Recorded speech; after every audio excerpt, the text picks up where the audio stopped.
That's perfect. Perfect. There you go. All right. All right. Oh, I have to click something here. All right. So the proposed TID 50 State and Lake TID is going to be a mixed-use TID, and it will be in effect as of January 1st of this year. Even though we're in the process of setting it up now, it becomes retroactively in effect as of January 1. And this TID will be in place for 15 years. So we will have the ability to spend funds for the next 15 years through 2037. The project plan, which includes a budget and the boundary that I shared earlier, needs to be approved by both the city and the TIF Joint Review Board. The TIF Joint Review Board includes representatives of the school district, the county, the technical college, and the city of Madison. The budget that we include in the project plan today is based on a projection of increment from projects that we know are going to be occurring within the district. That being said, over time, we recognize throughout downtown, it's 15 years is a long time for downtown. We realize that there are going to be new development projects, in some cases projects that we don't even know of today, that will generate additional increment. So as we move forward into the future, we can amend the project plan and increase that budget to allow us to do new projects and programs above and beyond what's in the project plan today. And I think that's important to keep in mind. The former State Street TID 32, really evolved over its tenure as a TID, and we were able to do a lot of things at the end that we really couldn't have envisioned at the beginning. So that flexibility is something that's important to keep in mind.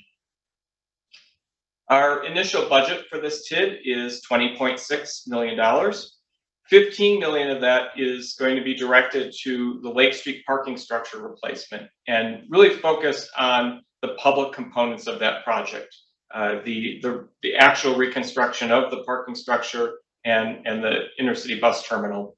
As I think everyone is aware, the city is currently negotiating with Mortensen Development to potentially partner with the city to lead that project. That'll include a reconstruction of the parking structure with private development above. The next significant item within the proposed TID budget is about $4.2 million for a series of small business grants, and I'll talk a little bit about those on my next slide. We have about $600,000 slated for furniture and fixture repair and upgrades. We recognize that some of the public infrastructure that's within the State Street area is starting to show its age. And so we do have funding to do some repair and some upgrades. At this time, we don't anticipate doing a significant overhaul of State Street. However, we do recognize that probably in maybe 5 years from now, we are going to need to do a complete replacement of the sidewalks along State Street. We recently did repairs, but a more significant replacement is likely going to be needed. So there will likely be an opportunity, perhaps 5 years from now, to do a more significant redesign of some of the sidewalk spaces on State Street. And we could, prior to that, again, amend this project plan to provide additional funding to help do that. We have $300,000 for planning, marketing, and market study related work. We recognize that downtown is rapidly changing. We are still seeing what will be the lasting effects on downtown employment due to the sort of the post-COVID work from home world. At the same time, we're seeing tremendous number of apartment projects under construction. I think per DMI's tracker, it's maybe 3,500 units we're at right now that are either approved or in the pipeline. So we recognize that we really need to sit down and start looking at the market of downtown and asking ourselves, what is sort of the future of downtown? What is the business plan for downtown moving forward? And then we have $500,000 for some general admin and professional costs. Within a TID project plan, one can move sort of these dollar amounts within the $20.6 million budget. So as long as we stay under $20.6 million, if we decide that we want to spend a little more on planning and marketing and a little less on furniture and fixtures, we can do that. So there's some flexibility there. Question: looking over this budget, my question is, are there any minority developments going on downtown? Second question, is there any ownership of any of this Black minorities or Black folk, any downtown, or is there any push for movement for that? I'm not aware of any active developments, but as I'll talk about in my next slide, there is a push through some of the business grants that we're approaching to help support additional people of color, both entrepreneurs and potentially developers as well. And so with that, I'll transition to the $4.2 million that we have slated for what we're calling generally small business grants. The $1.8 million is our building improvement grant program. And this is a new program that the city is going to be launching this year that will provide up to $50,000 for commercial establishments to make interior improvements to their space. I think everyone here is likely familiar with the city's facade grant program that's been around for quite some time that focused on the exterior. This will now focus on the interior of the space. And they'll be made available to entrepreneurs that have customer-facing businesses, including restaurants. We previously had a retail improvement grant downtown, and we're expanding that into restaurants as well. So retail, restaurants, and other customer-facing service-based businesses. So that will provide funding to help with those interior improvements. We have $1.5 million for the commercial ownership assistance program. This is a program, for the question that was just asked, that provides up to $250,000 to historically disadvantaged entrepreneurs to actually buy a commercial space in the downtown. And you can think of it in a way as down payment assistance to assist those entrepreneurs with actually purchasing property. We have $300,000 for the facade grant program, which is a program that's been around for about 20 years. We've funded over 100 projects throughout the community. We are this year looking at making some improvements to the facade grant program. Currently, projects are eligible for $10,000 per street-facing facade. That's the same number that we've had for the past 20 years, and unfortunately, $10,000 doesn't purchase what it used to. So what we're going to do is we're going to divide the facade grant program into sort of a mini facade grant and then the standard facade grant. We're going to keep the mini facade grants at $10,000, and those mini facade grants will not require a match, and they also will not need to go before UDC. And we're even looking at ways of avoiding the city contracting process. So we're going to keep those for very small projects, as simple and straightforward as possible. And then for the standard facade grant program, we're looking at bumping up that to $30,000, but requiring a one-for-one match as we have now. Although we are looking at waiving the match for historically disadvantaged entrepreneurs. We have $300,000 for the Madison Pop-Up Shop program, which is a desire to continue the Culture Collectives project that's we already have on State Street. And then $300,000 for a new Business Ready program. This is a program that likely won't be launched until next year. And it's a program patterned after the Market Ready program, where what we want to do is bring together a cohort of entrepreneurs that are interested in opening or expanding a business in the downtown, perhaps businesses that are already located in the Culture Collectives, and similar to the Market Ready program, bring them together in a cohort and really focus on helping prepare them for business downtown, which has some of its own unique opportunities, but also unique challenges as well. And partner with WIBIC and the Small Business Development Center and other organizations to kind of provide wraparound services to help those entrepreneurs hopefully succeed in the downtown. Again, really focused on historically disadvantaged entrepreneurs. As with the overall project budget, we have the ability to kind of move dollars around within this $4.2 million. So again, if we end up spending more in one area and less than in the other, we can do that.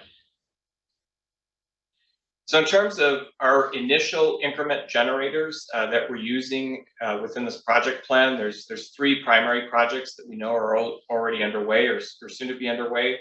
The Lake Street parking structure redevelopment, the Olive project, and the subtext development project. That being said, we all know that there are there's a pipeline of projects in the queue. And so I do think that in the next couple of years, we will likely be in a position where we will be able to amend the project plan to provide additional budget authorization and do additional projects that might be identified over some of the planning efforts that occur over the next couple of years. So I'm going to now just pivot. The primary focus today is on the state and lake TID, but I just wanted to touch on 3 other TIDs within the downtown that you might be interested in. The first is we are expanding the boundary of the existing TID 45. TID 45, which is currently, you'll see in the black outline, is located on the Carroll side of the square. And we're going to be sort of extending that down South Hamilton Street all the way to pick up the new development that's occurring at Wilson and Henry, the Apex project. And we're going to use some of the new increment being generated, in particular by the Apex project, to do some utility undergrounding along Wilson Street, a stormwater project at Hamilton and Broome. We also still have capacity in this TID to potentially provide support of redevelopment of 131 West Wilson, which of course is a concern that we all share in terms of the future of that property. So again, this is an existing TID. It's been around for about 6 years now, and we hope to kind of do some additional projects given some of the new development that'll be occurring. TID 25, this is one of the city's very successful TIDs. It has been around for 27 years and has met its statutory life and must be closed. This was the TID that was used to help with the construction of Block 89. It was used to help with the Hilton at Monona Terrace and also the reconstruction of the Wilson Street Garage. And this is a TID that you can see extends on sort of the Monona Terrace side of the square, and then runs all the way down East Wilson Street to the Willie Blair Street intersection. And even though we're closing this TID, it provides an excellent opportunity to implement a new TID on this side of the square. And this is something that we're looking at probably doing next year. And hopefully we'll be able to pick up some of the increment being generated by the new Embassy Suites Hotel, the Mortensen development, the Quad Capital project. I see Dan Kennelly joining us today, and some others along that East Wilson Street corridor. And there's been conversations about opportunities perhaps with Law Park and some other exciting initiatives on this side of the square. And we can potentially capture some of the increment to be generated by these projects and use it for some of what's being discussed. And then finally, last year, we implemented a new TID district along Regent Street. And as you can see here, it covers the entirety of Regent Street, effectively from Camp Randall all the way to West Washington, picking up a portion of the West Washington corridor. Again, a couple of exciting projects that have recently been developed in this area. And initially, the city is going to primarily use the increment to help with some of the redevelopment of the triangle as that occurs, and as we position that CDA housing to sort of its next useful full 50 years. But moving down the road, given some of the activity that is happening in the Regent Street corridor, there might be some opportunity to do some additional projects as well. So just wanted to share that, in addition to the State Street TID, we do have these other 3 TID opportunities in the downtown. And with that, I'm happy to open it up for questions. Thank you so much. This was a great update. I'm sure there are questions on all of these TIDs. I don't know if we have a queue in the comments at all. Currently, we do not. There is one question in the comments. Okay. Yeah, Okay. What is the process for applying for allocated funds, or are proposals being collected? How might we get that information? Great question. Proposals for the State Street TID specifically? Correct. I believe the question came in the State Street section. Correct. Okay. Well, so there's two different ways that TID funding could likely be spent within the state and Lake TID.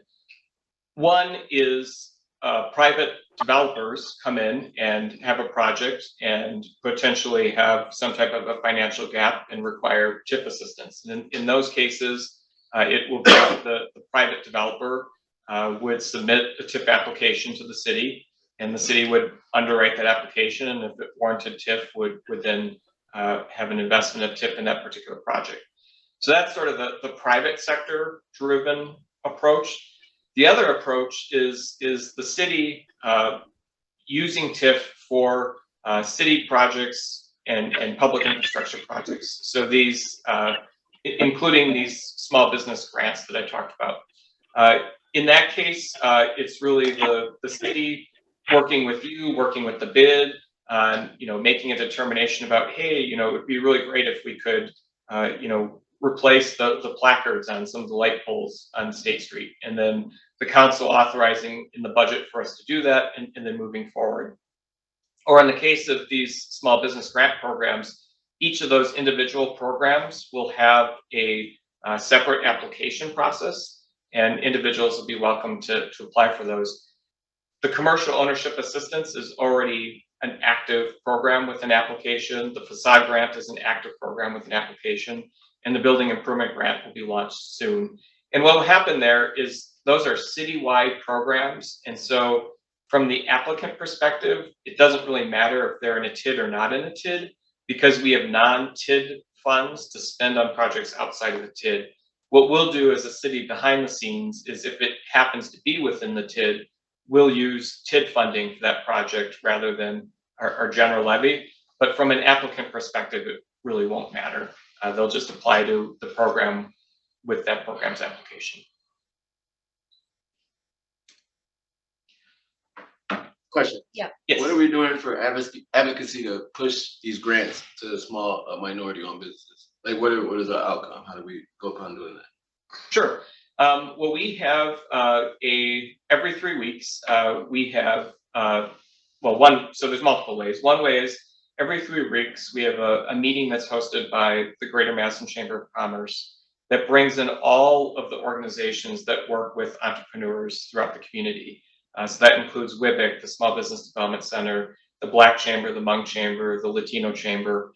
And we basically provide updates as to what programs we have and encourage one another to, if we're working with an entrepreneur that could take advantage of the program, to do so. We also have, through the city's Economic Development Committee, which is chaired by Sabrina Madison, who is also working on several entrepreneurial initiatives. The EDC really plays an active role in helping to get the word out there within the community. And then it's sort of word of mouth. We have, within my team, we have 3 business development specialists, and they spend their days working with businesses, meeting with business groups, and promoting the programs that we have. And I've just got a quick question on this TID. Why doesn't the boundary include the Madison College property? It does. Oh, it does. Yeah, if you look on the very top right there, that's Madison. Oh, that's state. That's right. Yep. Yep.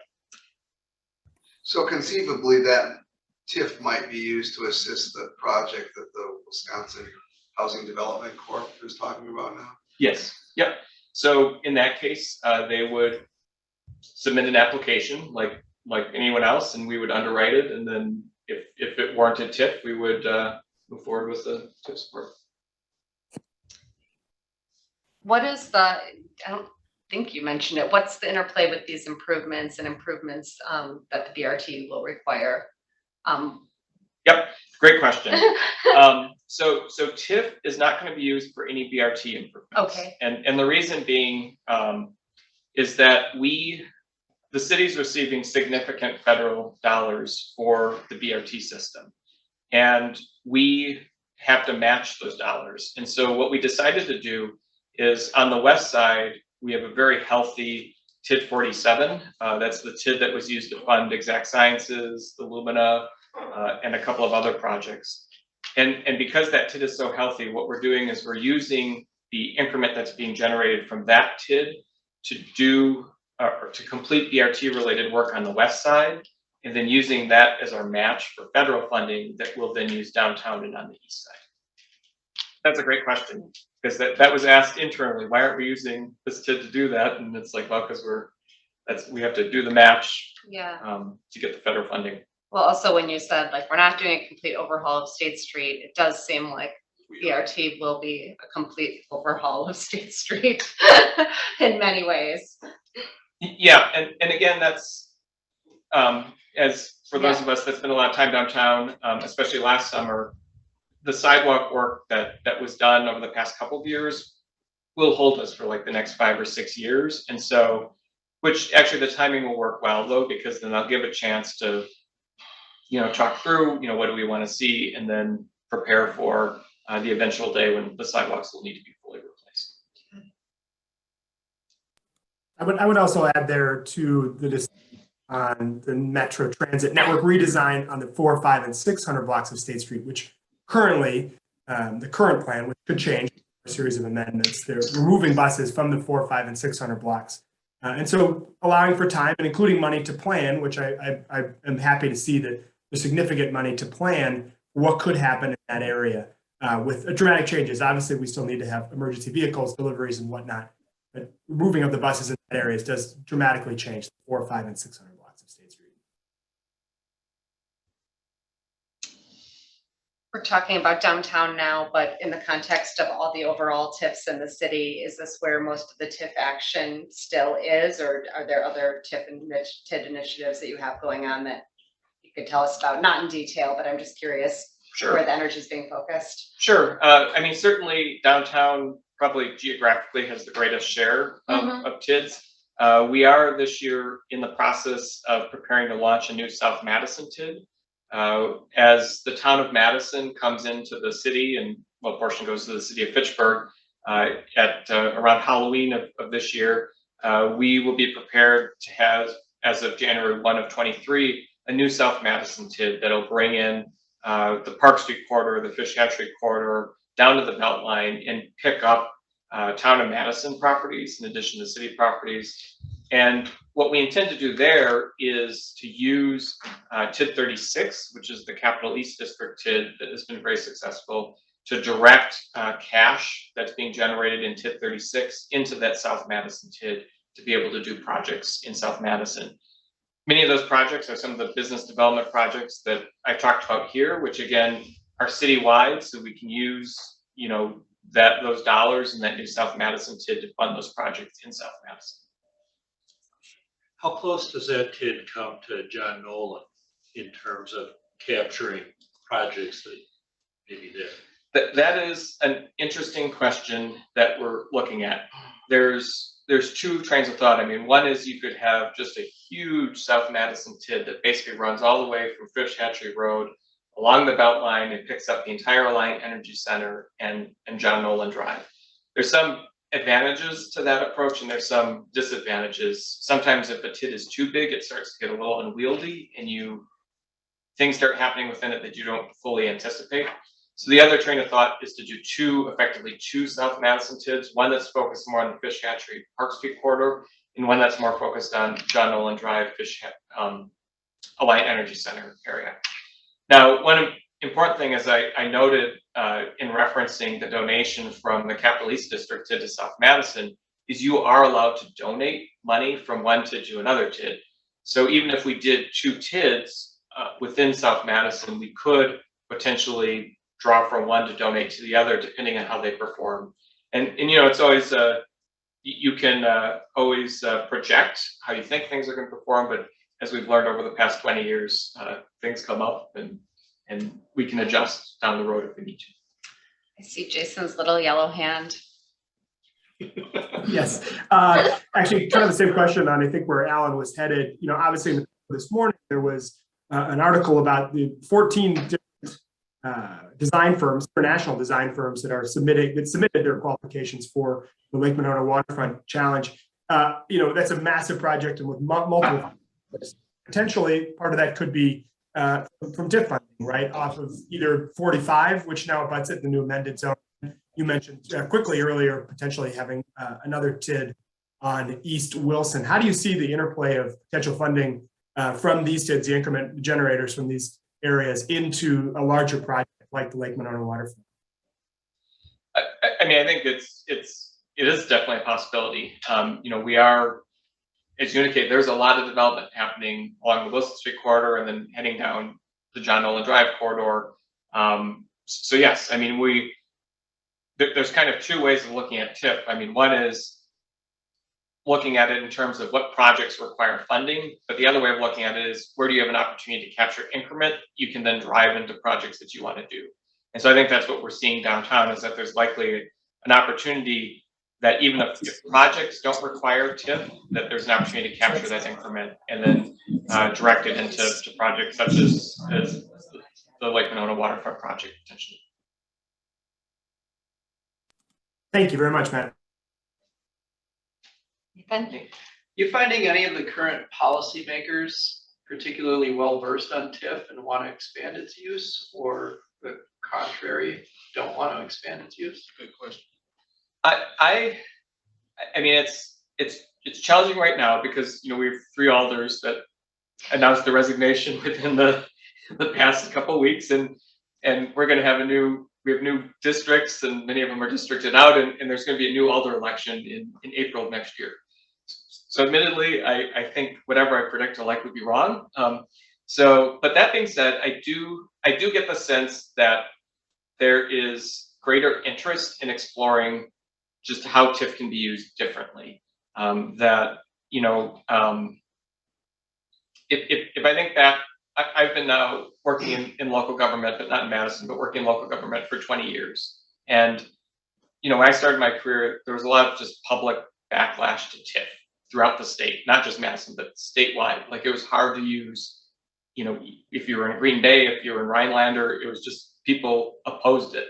And that seems to have changed. And I think even in Madison, there's just kind of shifting attitudes about, this is a tool that is very useful, and it's a tool that can really help with desired public projects. So for example, I think 2 great things that we have going for us are the health of the Capital East District TID and the health of TID 47.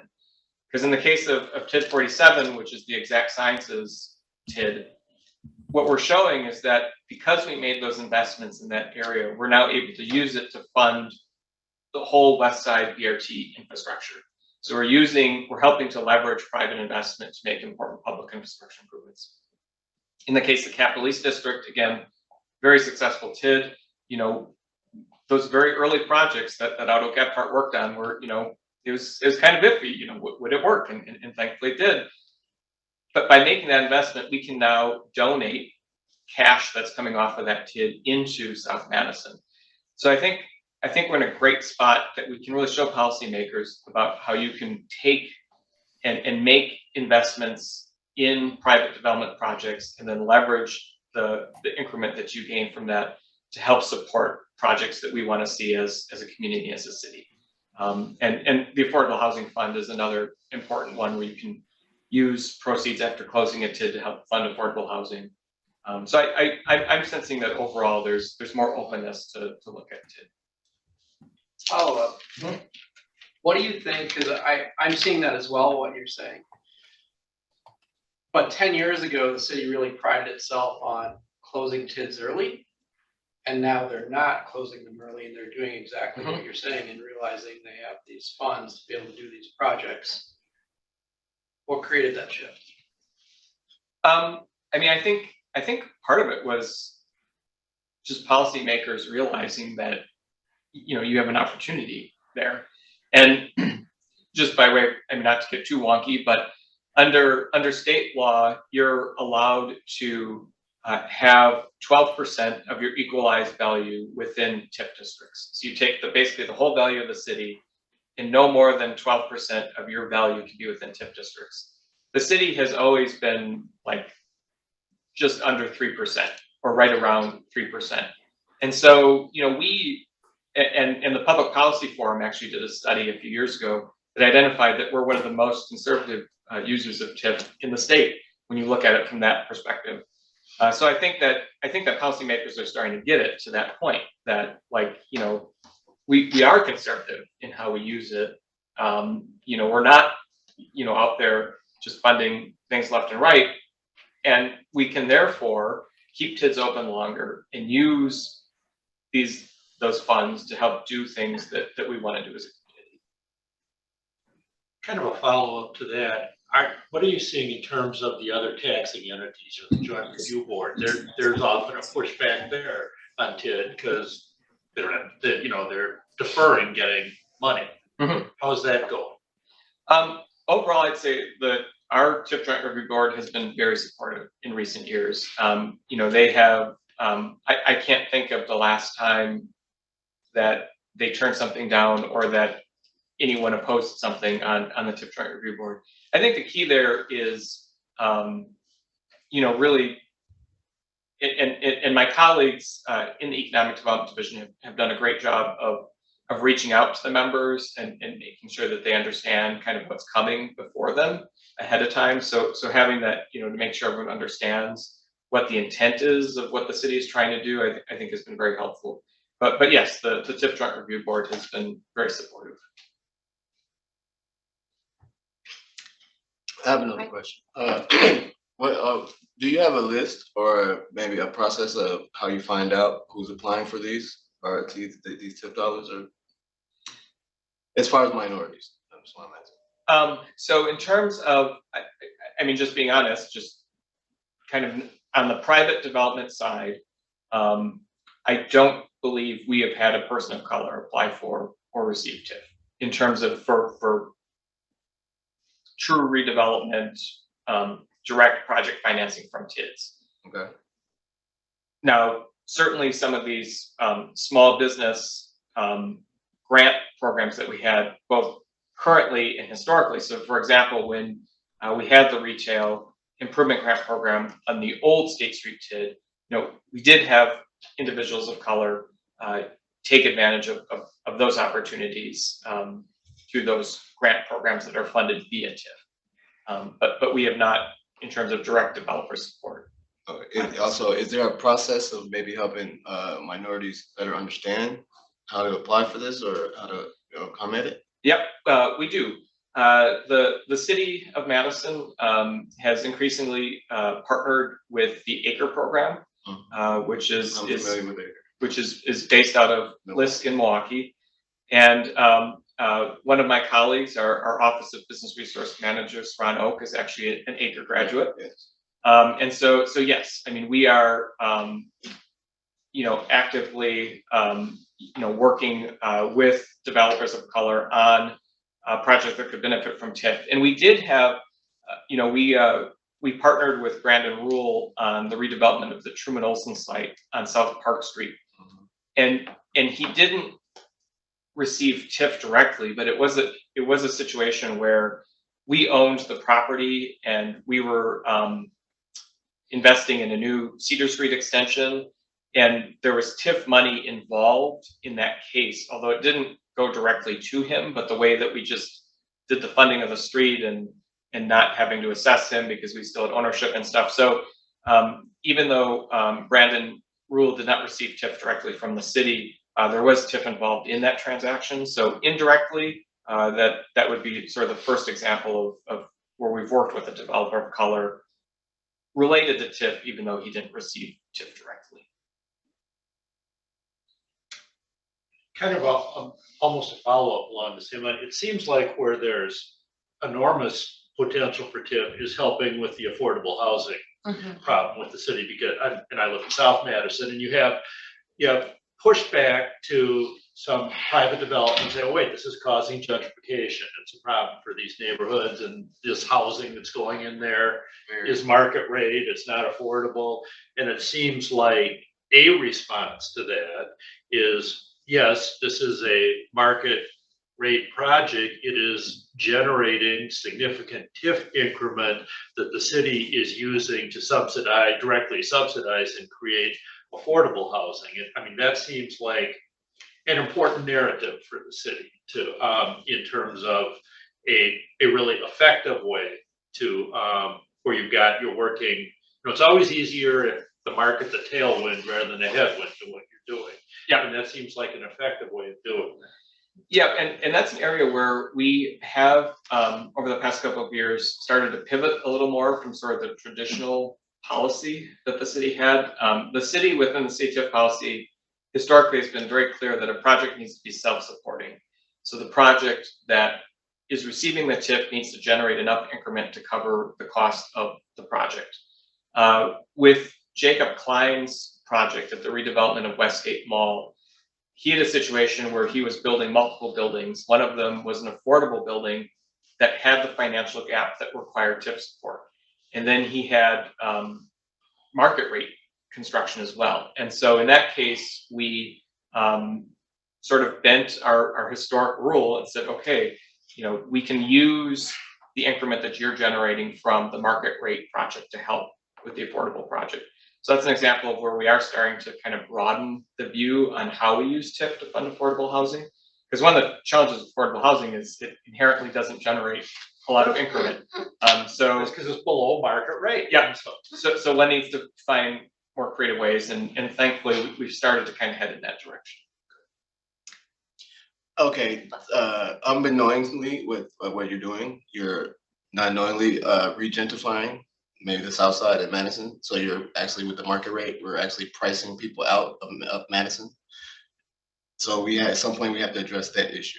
Is how do we keep our talent? How do we keep people in Madison? Because from my reports, I'm getting a lot of minorities and Black folks just are moving out of state because they can't afford to live here anymore, or they can't afford to have a living with 2 to 3 jobs and being in a single family home with the 70% rate of most families being a single family home.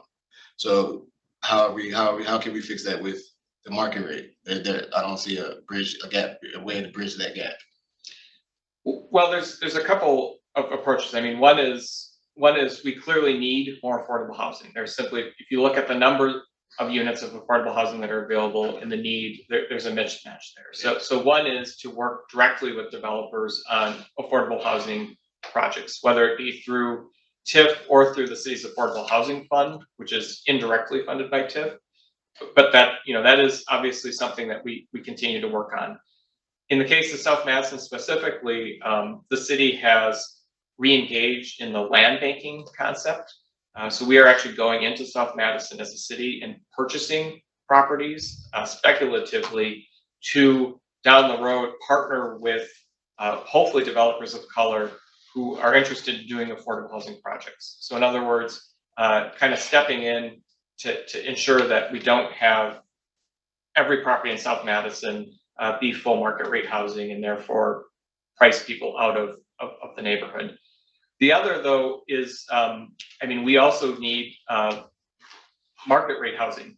There's a significant gap in that market as well. And individuals, there's probably situations throughout Madison where you have individuals that could afford to live in more expensive housing, but they can't because they can't find the housing to live in. So you create a dynamic where individuals at all income levels are sort of stuck, and it doesn't free up opportunities if people do increase their income to move into slightly higher income housing, which then opens up a unit for someone that needs the affordable housing. So we really need housing across the board because we just have across the board a system where demand is outpacing supply. I'm gonna thank you. This was awesome. And you've obviously done this a lot of times because you explain things so clearly, and thank you. You really make it easy for us to follow you, and the more we hear from you, the more I understand it. And thanks for all these questions. I do want to move on because we did have one other item on our agenda today. Bill is here specifically, and we were going to talk a little bit about the City of Madison Common Council resolution to repeal the protest petition. So maybe we could spend a few minutes talking about that. If you don't mind staying, maybe people can hang out afterwards. Maybe we can make it worth the while of people being here, have a cup of coffee, encourage you folks to get off your screen for next time. But let's move on and talk about the repeal petition. So thank you, Matt. Thank you. Okay. Do you mind kicking this off? You're in the hot seat always, Bill, but you're so willing to be. Well, I'm happy to do it. Nathan Is the expert? Easily as knowledgeable or more knowledgeable than me about it, but I'll kick it off. I'm the IT guy. Okay, all right. So there is in the Madison zoning code a very old provision called a protest petition.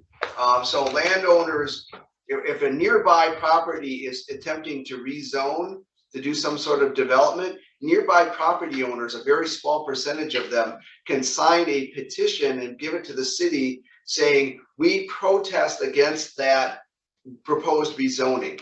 And what that triggers is that the city council vote, the common council vote required to approve the rezoning goes from a majority to a 3/4 required vote. And so people who are the not in my backyard folks use this as a weapon. They can at least delay, depending on the timing of when they file the petition, they can at least push the council action out by a month, at the very least. And then they trigger this 3/4 vote to try to, in hopes that they can rally a small number of members of the common council to vote no. And so it's just kind of a mischief making provision within the Madison zoning code. So thankfully, some alders have gotten together and proposed an ordinance that would repeal that, just get it out of there. And I should add that in state law, this used to be a provision that was required by state law, but the state legislature repealed that. So now it's up to local communities whether they want to have that protest petition process or not. And there's a proposal now that's going to go to a plan commission on Monday to repeal that, to take away that process. But the alders who are proposing it are concerned that they are going to have a challenging time getting the 11 votes to pass that ordinance.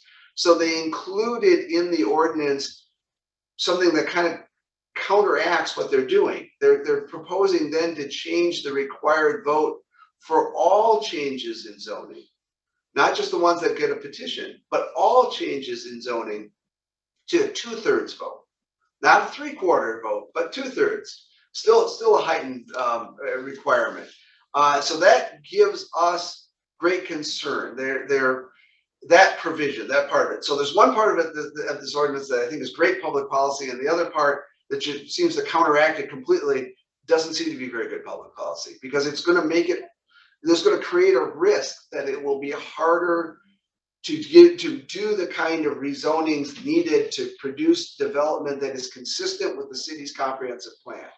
So you can envision situations where the plan commission looks at this, says, yeah, this is consistent with the comprehensive plan, recommends that the council approve it, and then, 40, 50, 60 neighborhood residents say, not in my backyard, and a number of alders vote no, and all of a sudden down goes that project because they couldn't get the 2/3. So I wanted to share that with folks because I think that should be that part of it should be of concern to people.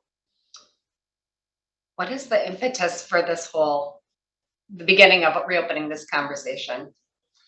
I think some alders have recognized that, like I said, that the protest petition process is being used just for mischief by not in my backyard people. And the most recent example of it that I know of was the proposed Zion Church redevelopment project just off Atwood on Linden Drive. I believe that drew a protest petition. And so that did get the 3/4 vote, barely. It needed 15 votes and it got exactly 15 votes. And the people who voted against, the alders who voted against it, frankly, I don't think were voting against the project. I think they actually liked the project. They were just kind of sticking it in the eye of some other alders on the council.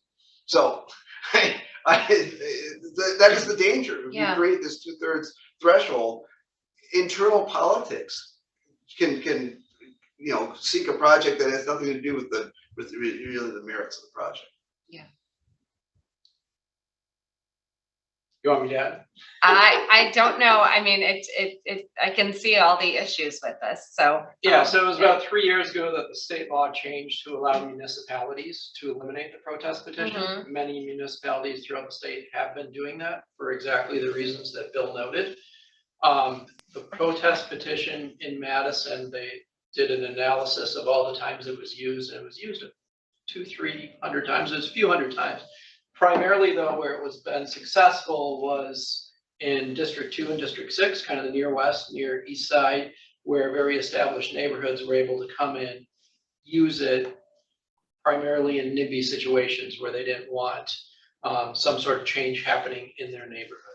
And so the impetus for removing it is to allow more projects to happen, particularly housing projects. A lot of the housing that's either an accessory dwelling unit or a multifamily housing project are the projects that are opposed by well-established neighborhoods who want to remain single-family homes. It's kind of the we're all for progress, we just don't want change concept. By eliminating it and then increasing everything to a 2/3 vote.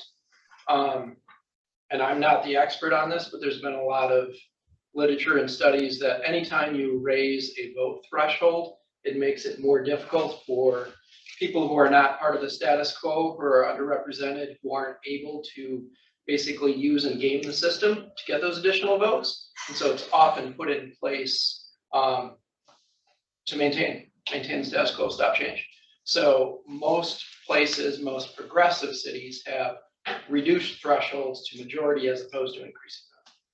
So it is what Bill's saying, counterintuitive that they're going to eliminate the protest petition, but then up the threshold. Which strikes me as a net bad change. Yes. Yes. I think you wanna, you're better off getting rid of the whole thing than taking the whole thing. I mean, Yeah. with a common council, 2/3 is 14 votes, 3/4, if they're all there, 3/4 is 15, and all zoning changes is a lot more than those with protest.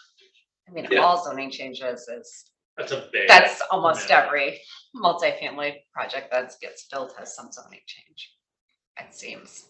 How did it get turned around that way? It seems somebody, some fairly effective That I don't political know. gamesmanship. to Yeah, I don't switch know it. how the discussion, because the discussion of eliminating the protest petition has been around for a while. I think John Strange is actually the one who had drafted the ordinance to pull it out. Ordinance might be the wrong word. So it's been discussed, particularly with the planners in the city attorney's office, as this is more a pain than anything because it's used to game the system. Whatever side you are on a particular project, you can get the threshold for a protest petition. You can file it the Friday afternoon before its meeting, and it automatically delays it to the next meeting. So it buys you more time to rally enough people to send a council meeting into the wee hours of the morning. So that it's a good thing to eliminate it, but I don't know how the discussion of eliminating it then changed to, okay, let's eliminate it, but up the 2/3 vote. Yeah, I've talked to Alder Heck, who's one of the sponsors of it, and then he said it's purely politics. It's purely they're doing this as kind of a fig leaf to try to get enough votes. He thinks he doesn't have enough votes without that. But it's a step backwards. Yeah. It's a net bad change. I agree with you. I agree with you. Their rationalization is that they did an analysis, and very rarely does something the vote fall historically between majority and 2/3. So historically it would have made a difference in only a very small number of cases out of hundreds of cases. But just because that's true historically doesn't mean that it's going to be true going forward. Just because a stock has done very well the last year doesn't mean it's going to do very well next year. Well, I mean, also if it happens in so few cases, then why have it as a fig leaf? The argument cuts both ways. Yeah, that is the flip side of it. It's like, if it's not going to be a big deal, why not just keep it a majority and not invite the problem? AC Hotel would have failed. Yes, AC Yeah. Hotel was a prime example of one that would have failed, and that would have been unfortunate. Yeah, I think the new State Street project was pretty close to having a petition. Is this citywide ordinance? Yes. Yeah, this would be citywide. Yeah, it seems like they're trying to have their cake and eat it too. You might as well just leave it as is. Doesn't really get you much. Yeah. So we're hoping we can convince the plan commission to make a recommendation to only, do one part, not the other. And maybe that will carry some weight with the policy makers. So your recommendation for folks who are interested in making their voices heard on this is to show up at Plan Commission and write a letter or Yes, email for yes, Monday? Yes, if people would do that for Monday, to let the Plan Commission know that this is part of this is a great idea and the other part's a really bad idea. And if you add the two together, it's not really good. I think question, Ann, for the team would be if, for DMI as an organization to basically back the position that Bill is taking. There has been some a significant amount of email traffic amongst our organization, other organizations. Nathan Goya, who I should recognize is on this call, is taking part in that as well. And so does DMI want to send a letter and contact others prior to Monday's Plan Commission? Would be the question that I wonder. And that request to kind of make a public stand on it really kind of comes out of this committee giving you direction that you would go to the board and preview? Or yeah, I mean, with the speed with which we need to move towards right. But that's it. Yeah, neither. Yeah. I believe you throw out the whole thing. I think so too. I think you're gonna have trouble keeping your baby and tossing out the bathwater. I think the whole thing's gotta go. I mean, being involved in a lot of public processes with a lot of neighbors, it is the loudest voices that have the most time to participate, that are the most armed with information, that win, and this disproportionately elevates their voices in the planning process. This common council is a handful, and the new one's gonna be really a handful. Yeah. I mean, I personally would be supportive of DMI making a statement on this policy piece. Love to hear from other folks on screen or in the room. I second that motion. I'd agree as well. We never have motions here. We have to do Robert's rules now. Maybe just a simple hand vote showing support for kind of this concept of having Jason draft an email or a letter to Plan Commission on behalf of the DMI Economic Development Committee, asking them to reconsider the 2/3 threshold. Lots of hands, lots of hands. I'm not going to count these, but I sense I'll let people who are not okay with we look like we have the majority of people that are interested. Okay. Something then, Ann, and get it off to your Nathan and you. Nathan, I know you've got some good language already, so I'll probably be in touch with you if that's okay. May I ask a question, please? Yes, of course. Thanks, Ron. Yeah, hasn't our process been that if a committee such as this brings forward possibility of an action, that it may need to go to the executive committee and then to the board of directors? Yeah, as we just said, we're going to go through the executive committee because of the speech. We can't go to the board of directors because it's on Monday. But we'll go to the executive committee. Obviously, we prefer to go to the board, but our board just met 2 days ago, so it would be harder to move action. But of course, Ron, we'll move it through the executive committee. Thanks, Ron. Is there anyone who has any concerns with DMI or EDC coming out against this change? Now, to that point, I haven't heard from the elders or otherwise justification for the 2/3, like what they're trying to achieve, other than they won't be able to get the protest petition eliminated unless they agree to 2/3. Yeah. There's hasn't been a strong defense on why 2/3 makes sense that I've seen. This does. I haven't heard it. I haven't heard in my conversations, they haven't tried to raise one, other than they just sort of, it's like, well, it isn't going to hurt that badly. Yeah. It's hard to predict. It's certainly not going to help. All right. Any other items for the good of the committee? Otherwise, We're out of time. We're out of time. Otherwise, I would have talked about the landmarks ordinance. That's going to council on Tuesday, and that ordinance is it's just a reorganization primarily. It's not intended to make changes in public policy. But we at Smart Growth, with help from Nathan and Joya at Reinhardt, we're attempting to convince, and they're still going to attempt to convince the council that there are ways to make this ordinance better, to actually change policy, to do a rebalancing between, I wouldn't even say it's a rebalancing, to allow redevelopment to occur in local historic districts more frequently on parcels that are not occupied by landmarks or historic properties, because there are plenty of them particularly in Third Lake Ridge that could be redeveloped that are not occupied by historic resources. But the current ordinance is really stifling. So just maintaining the status quo and changing how you organize the chairs on the deck of the Titanic doesn't really help us, doesn't really move us forward. So that's a message I'm trying to bring, have some alders help me bring to the council on Tuesday, because it goes to council for action on Tuesday. Yeah, it really does feel like they've put the priority of landmarks above the priorities of housing and other city priorities, density for BRT, yada, yada. Yeah.